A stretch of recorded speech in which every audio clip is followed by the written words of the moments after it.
नंदकुमार श्रीरंग कोंबे. हे गाव कुठलं आहे? हे नंदेश्वर.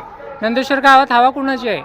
हवा सध्या प्रमोद मेटकरी आणि बसवराजी पाटील यांचीच हवा आहे. मग बाकीचे म्हणतात की आमदारांनी सगळे काम केले, आमदाराची पार्टी येते. आमदार साहेबांनी आतापर्यंत जे किती निधी दिला हां आणि कसा दिला आणि कशा माध्यमातून दिला ते त्यांनी समोर येऊन सांगावं, आम्ही त्यांना उत्तर देऊ.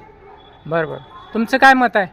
माझं मत एकच आहे, आदरणीय बसवराजजी पाटील आणि प्रमोदजी मेटकरी हे जे या मतदारसंघामध्ये उभा राहिलेले आहेत आणि त्यांच्या पाठीमागे जनता आहे आणि तेच उमेदवार 100% मी तुम्हाला या ठिकाणी सांगतो प्रचंड अशा बहुमताने निवडून येते. ओके. रामाजी बाबा सलगर.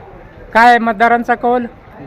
सध्या ह्या पूर्ण बोशे जिल्हा परिषद आणि पंचायत समिती गटात 2009 पासून आपण बघतोय की भालके पॅटर्नच चालतोय. त्यामुळं आता जे उमेदवार आहेत बसवराज पाटील आणि प्रवीण मेटकरी सध्या ह्या पूर्ण बोशे जिल्हा परिषद गटात आणि बोशे पंचायत समिती गणात या दोघांचीच हवा आहे. म्हणजे शाश्वती काय वाटते? हे येणार 100% निवडून येणार दोघे पण निवडून येणार आहेत.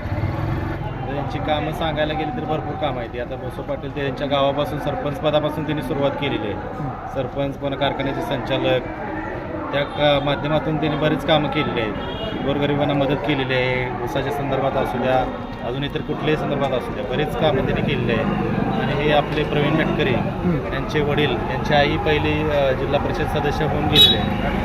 ते सभापती महिला व बालकल्याण सभापतीपद बसून महिला बालकल्याण जवळ 20 वर्षापासून ते पण राजकारणात आहेत.